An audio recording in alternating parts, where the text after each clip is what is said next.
사랑하는 청년부 여러분 반갑습니다. 오늘도 하나님의 말씀을 사모하면서 또 나오신 우리 모든 청년들을 주님의 이름으로 축복합니다.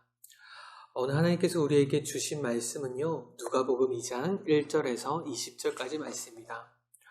우리 질문들을 하나씩 살펴보면서 우리 말씀의 내용도 함께 살펴보도록 하겠습니다. 자, 첫 번째 질문입니다.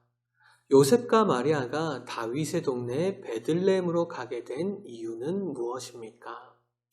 자, 1절에서 5절까지 말씀을 우리 한번 같이 읽어보겠습니다. 그때 가이사 아구스토가 영을 내려 천하로 다 호적하라 하였으니 이 호적은 구레뇨가 수리아 총독이 되었을 때에 처음 한 것이라. 모든 사람이 호적하러 각각 고향으로 돌아가매 요셉도 다윗의 집 족속이므로 갈릴리 나사렛 동네에서 유대를 향하여 베들레헴이라 하는 다윗의 동네로 그 약혼한 마리아와 함께 호적하러 올라가니 마리아가 이미 잉태하였더라. 아멘. 자, 여러분, 예수님이 탄생하셨던 때는 로마의 아우구스투스 황제가 통치하던 때였습니다.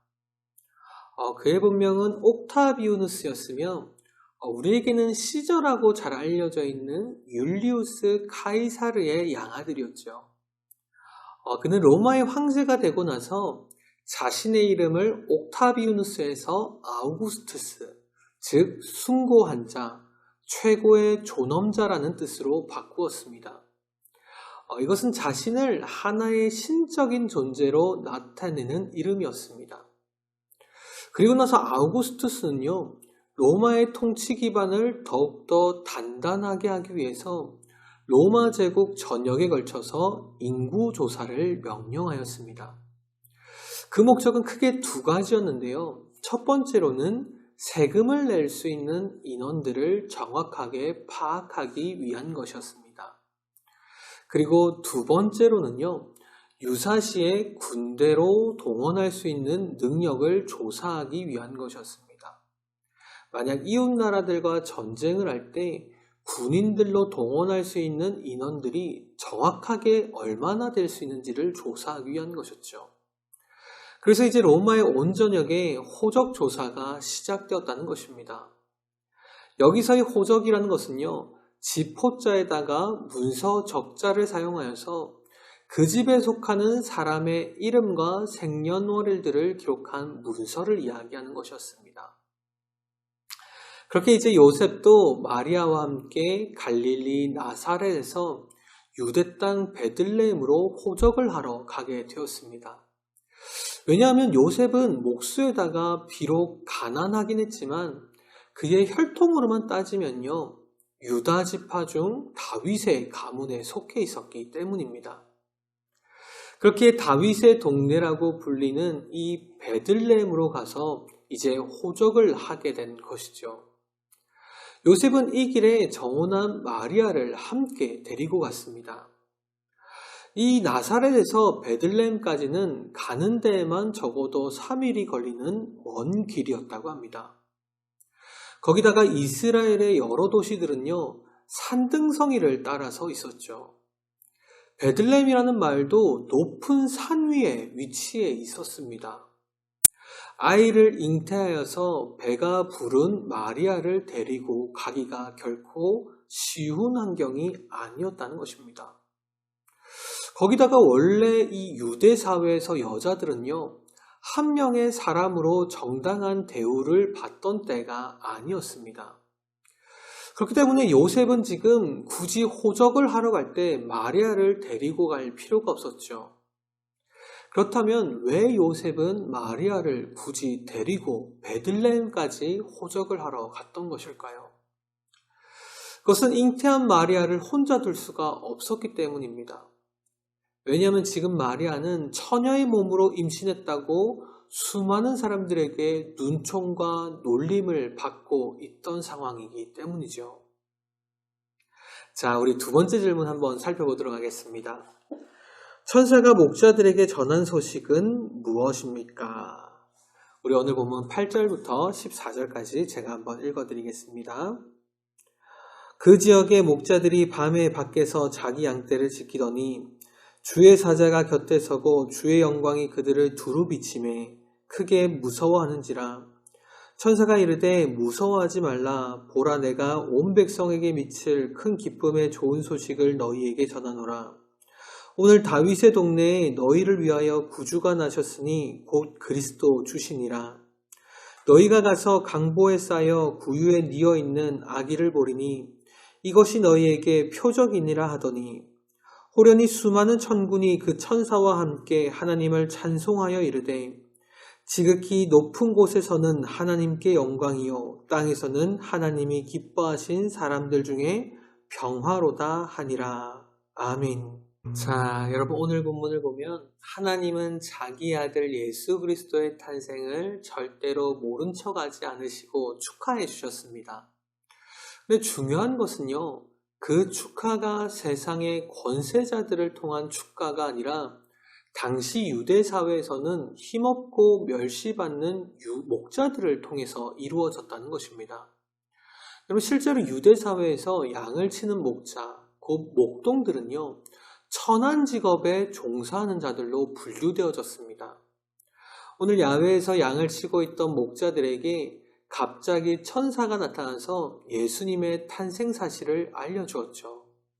천사들이 목자들에게 전해준 소식은 온 백성에게 미칠 큰 기쁨의 좋은 소식이라는 것이었습니다. 예수님의 탄생은 온 인류에게 무엇보다도 큰 기쁨입니다. 그렇다면 예수님의 탄생이 우리에게 큰 기쁨이 되는 이유가 과연 무엇이겠습니까? 이에 대해서 천사는요, 11절에서 이렇게 말해주고 있습니다. 너희를 위하여 구주가 나셨으니 곧 그리스도 주시니라. 아멘. 즉, 우리를 위해서 구주가 탄생하셨다는 것이 우리가 진정으로 기뻐해야 할 이유라는 것입니다. 우리를 죄와 사망에서 건져주실 구원자가 이 땅 가운데 오셨기 때문에 우리에게 이보다 더 기쁜 소식은 없다라는 것이죠. 자, 우리 그러면 세 번째 질문을 함께 살펴보도록 하겠습니다. 천사가 전한 소식에 목자들의 반응은 어떠했습니까? 우리 오늘 본문 15절에서 20절까지 말씀을 한번 같이 읽어보겠습니다. 15절에서 20절입니다.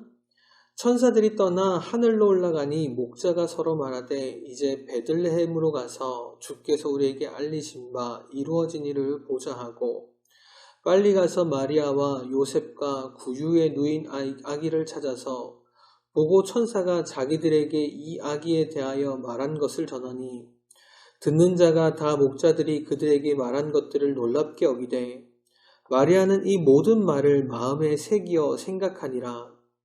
목자들은 자기들에게 이르던 바와 같이 듣고 본 그 모든 것으로 인하여 하나님께 영광을 돌리고 찬송하며 돌아가니라. 아멘. 자, 여러분, 천사들에게 메시아 탄생 사실을 전해 들은 목자들은요, 이 사실을 직접 보기 위해서 베들레헴으로 달려갔습니다. 16절 말씀을 보면 그들이 서둘러 빨리 달려갔다라고 기록되어져 있죠. 이 목자들은 가진 것이 없는 가난한 자들이었기 때문에 아기 예수님을 보러 가는데 방해될 것이 그들 가운데 없었습니다. 그래서 그들은 자신들의 모든 양과 모든 것들을 버려두고 속히 예수님의 탄생을 보기 위해 달려갔습니다. 그리고 그들은 베들레헴에 가서 마리아와 요셉과 구유에 누워있는 이 아기를 찾아서 보고 천사가 자기들에게 말해준 그 모든 내용들을 전해주었죠. 여러분, 지금 이 목자들이 얼마나 이 예수님의 오심을 진심으로 기뻐하고 있는지 느껴지십니까? 우리 청년지체 여러분에게 이 땅에 오신 예수님은 이렇게 기쁜 소식이 되어지고 있습니까? 내 모든 것들을 버려두고 예수님을 보기 위해 한달음에 달려갈 만큼 예수님이 여러분들에게 기쁜 소식이 되고 있냐라는 것입니다.